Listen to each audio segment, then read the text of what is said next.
Hey, and welcome to the Brilliant Marketing with Mary show. I'm Mary, and I'm brilliant at marketing. So there you go. So excited about today's topic. We're talking about how to create true value in the life you live. And the business owner and amazing entrepreneur and friend of mine who is a guest today, she and I have had a devastating loss yesterday. And so this is heavy in our hearts. So this is a perfect topic for us to be talking today. And so stay tuned for some amazing 15 minutes of action-packed content. So before we get started on the real content of the show, I just wanted to do a couple housekeeping um, uh, announcements, I guess you would say. As always, I'd like to invite you to my brilliant marketing innovators Facebook group. It's a free group that is filled with amazing entrepreneurs that are really creative or want to be or use creativity in their marketing to help magnetize their prospects and their clients to them. And we talk all about that in the group. So if you would like to join, I'll be putting a link in the show comments.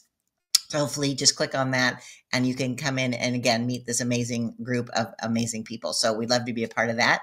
Also, I have put together a course for speakers on how to build an audience-based list so they can continue to communicate and follow up and make their life so much easier to make more leads and more sales every time they step on stage. So this is for speakers, podcasters, live streamers, and I'm super excited. So I'll put a link to that as well in the comments. And if you're interested, just let me know, DM me or make a comment and I'll follow up with you. It's going to be super, super helpful no matter what platform you use. It's a way to automate your business and really help you make more money, because that's what it all does, right? If we make more money, we can have more impact. We can give more money to charity. We can do wonderful things for the kingdom of God.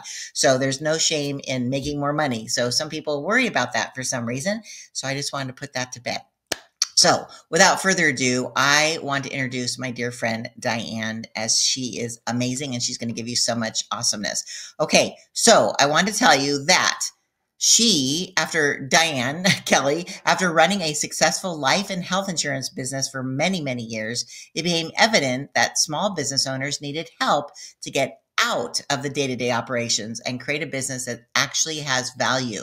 If they plan on selling one day, which we all should, they need to create a business for that event all along the way, not wait until they're ready to exit. So if you need to protect your business from the what ifs, or as she calls the 5 Ds, death, disability, divorce, disagreement, or disaster, you need to hear what Diane is telling us today. So without further ado, let's bring Diane up and have this awesome conversation. Thank you so much for being on the show, Diane. Thank you, Mary. Thanks for inviting me. I'm thrilled to be here, and welcome to all of your audience. Yay, very cool. Well, again, we're trying to pack all this wonderful information into 15 minutes, so we'll get right into it. As we had said that you help businesses you keep the end in mind. So tell me a little bit more about that. Yeah, after working in the employee benefit arena with small business owners over the years and seeing some of the things that they needed to do to protect their businesses as well, and telling them what they need to do, coming back and finding out they hadn't done it, I realized that there was a gap for small businesses and people working with them on planning their eventual exit. And as we know, and you alluded to, sometimes exits aren't voluntary and the business needs to be protected.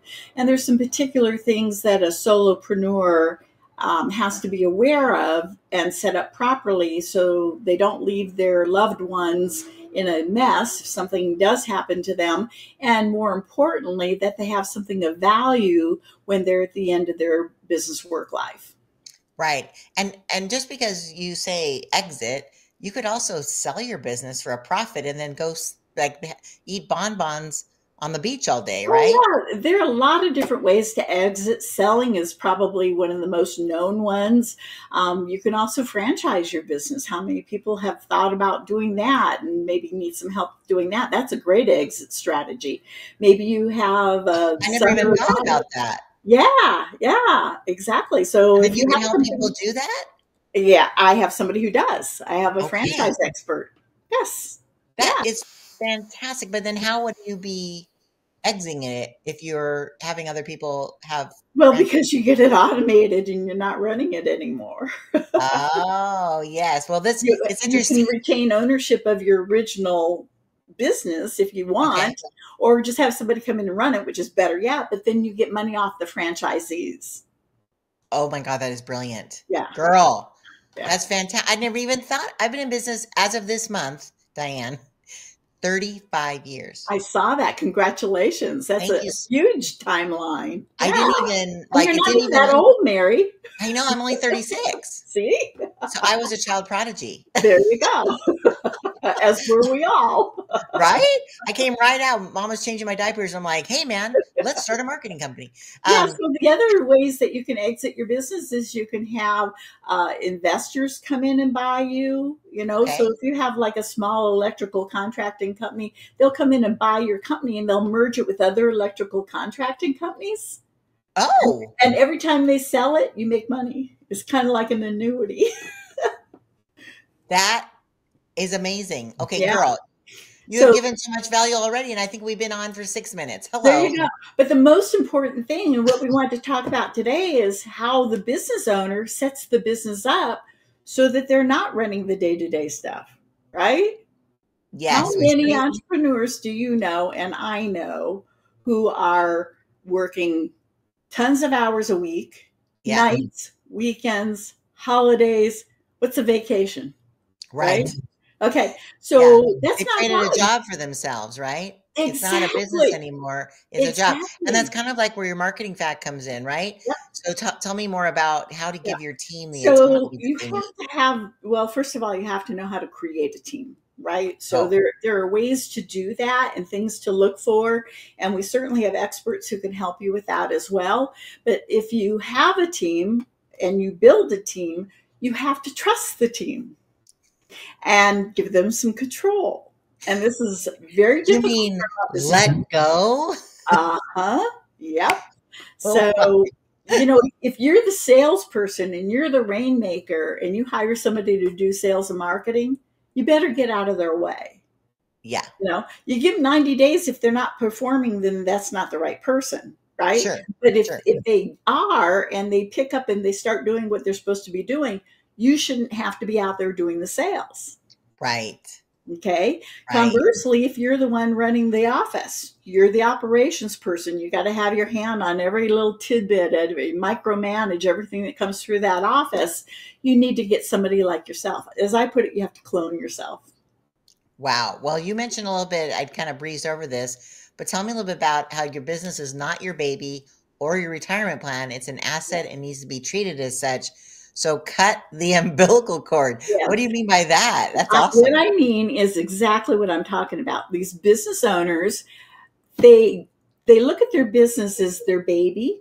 Yeah. Many of them will say, "This is my retirement plan," but they haven't set it up to be able to harvest that wealth that they've built up in the company. Number one. Right. Number Right. two, the business becomes their identity. It's who they are, not what they do. Yes. And Yes. when it's who you are, you can't separate yourself emotionally from the company, and then it's your baby. And that's why I say cut the umbilical cord, because your business, first and foremost, is an asset. And you need to treat it as an asset. Now, your finances, your retirement plan, or whatever you have going over here, that's not your baby, right? Right. That's your resources. Those are your assets. And you want to grow your assets and make sure that they're in the right spot. Same thing for your business. Interesting. Okay. Well, that kind of gives a fresh perspective. Interesting That's that your you. business is fresh view. I was just going to say, well, it's like you have a fresh view of your business. Wow, where have I heard that before? That's why we called it that. That is awesome. And so kind of give me like when obviously you've set your business up, you have a team, Mhm, right? mhm. So Yep. kind of give me like walk through just in a nutshell what someone would need to do to start hiring a team and trusting them to do their job. Yep. Step number one, you have to figure out what you're doing.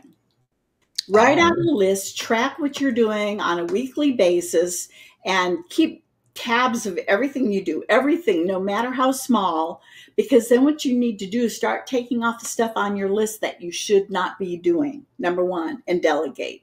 If you don't have somebody in your organization that can take over that, that's a starting point of who you need to hire. So it shows the gaps. Okay. So That's awesome. And I have a little quick idea on yeah, that yeah, someone can actually take. because you're a marketing There's person. yeah, a little spin here. Yeah. Is that when I started hiring like virtual assistants, actually, what I Mm-hmm. did was, and I was taught by someone called Jen Lehner. Her name is Jen Lehner, I should say. She's not called that. And she's brilliant at helping people hire virtual assistants. Anyways, she taught us that you take a Loom video, which is like a screen sharing video. So there's lots of Okay. ones. Yep. I just like Loom. And then once you, instead of just doing what you do and just Mm-hmm. getting it done because you're the only one who ever does it knows how to do it because you're a control freak. And I don't know, I'm not talking about myself at all. Okay. Is that you turn on the Loom video and then you do a task, whatever that task is that you do without even thinking, but you're recording it and you're saying out loud into the video, into the thing, okay, Mhm. now I do this, now I do this, now I do this, right? And once you Yeah. have that Loom video, you can send it to your assistant. And this is the procedure I would like you to follow every time you do my emails or every time you do my this or that. So if that might be helpful for your people as Yeah. well. I've heard It's just, that. Yeah, that's great advice because then you're actually videoing it. Now, if you have somebody who's out in the field, like a salesperson or something, is a little bit harder to do during that yeah. time period, but you can record your sales conversation. Okay. Oh, What you say to the client, or if you have an intake and you're asking them 20 questions, as I put it, you can record all that. And this is another really important thing is to set up your standard operating procedures and have them written down or recorded somehow. So this yeah. can be a good start to get that done, which also largely is not done. Right. Okay. So you're Yeah. creating a procedure or a system Mhm. that brings through. So everything you do offline and in person gets recorded. Well, I know I don't want to miss talking about this because I think it's so important.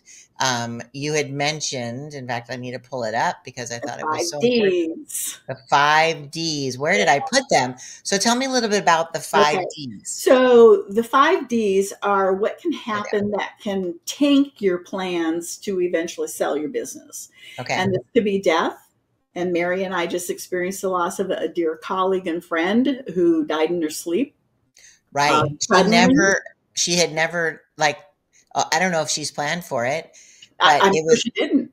Well, I no, mean, in the big picture of things, nobody expects that that's going to happen. And she was no. young. She's in her Yeah, in fact, I went and mid-50s. stalked her page, of course, I found out Yeah, she died and I'm like in yeah, shock. So I'm like looking back, oh my gosh. And she had booked an Airbnb for one of her photography sessions in yeah, Arizona. yeah. Next And so week, I think. she was coming close to you. And I Yep, know that we've both had our headshots and lifestyle pictures taken with her, that's right. and the world has lost a very bright light. Anyways, but that So brought it to the attention of why this show is so important to record. exactly, and that can create chaos. Hopefully, she did have some things set up, but who's going to replace that income? She was a solopreneur, right? And she was very, very successful.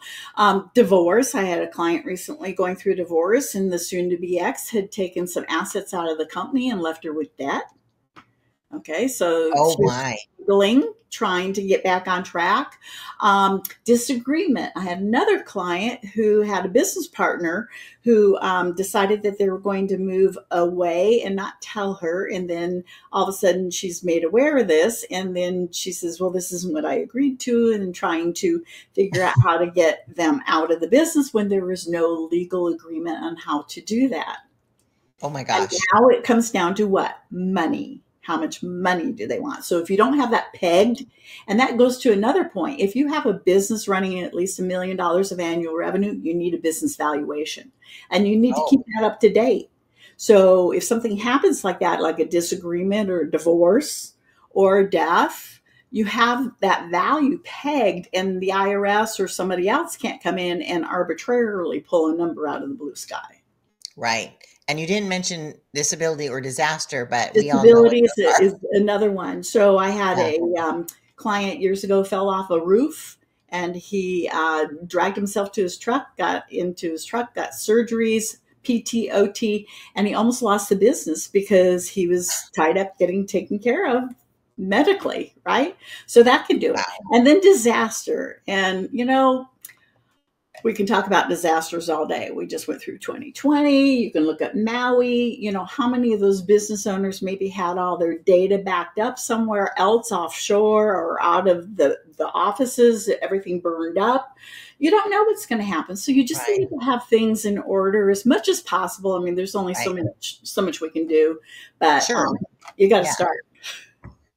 Definitely. And when you do, you'll also feel like peace of mind. Like one of our things we do with our business, we have software called brilliantmobile.com, and it allows you to build a list. So again, I always call it business asset and business insurance, because an asset that you can turn around and when you sell your business, you're like, yeah, I have 10,000 mobile numbers of my customers. That just Yeah, increased the value of your business, right? And right. also, if something goes wrong and you're like locked out of Facebook, or your email system goes down, or your website goes down, you have Right. a way to communicate with your customers. So I totally agree with you, Diane. Like Yeah. your business assets is so important to recognize in any sort of your business, as well as the business insurance. I love that you help people with that. And I'm so sad that this show's over. You have been giving me so much great information. Well, So anybody who wants more information, we're happy to help them. that is awesome. And so you can find Diane, and obviously her team runs an amazing, all of her social, but she has on Instagram, she's Fresh View Pro, and it's VUE in case you're listening on the podcast. And on LinkedIn, she's at Diane Schmidt Kelly, all one word, but we'll put all the links in the comments so you can find it on YouTube, on Facebook, on all the things. But again, you are a blessing to so many people, Diane, and thank you so much for the work that you do, and helping us create true value in the life that we live. Happy to do it. Thank you so much for having me today. You are so welcome. All right. Well, listen, everybody who's watching this, we'll see you next week. Be brilliant in all you do and plan for your future before it's too late. And if you need help, Diane is your girl. So, Amen. all right. You guys have a wonderful day. And until then, as I said, oh my goodness sakes, be brilliant in all you do. Thanks, Mary. You are so welcome. All right, here we go.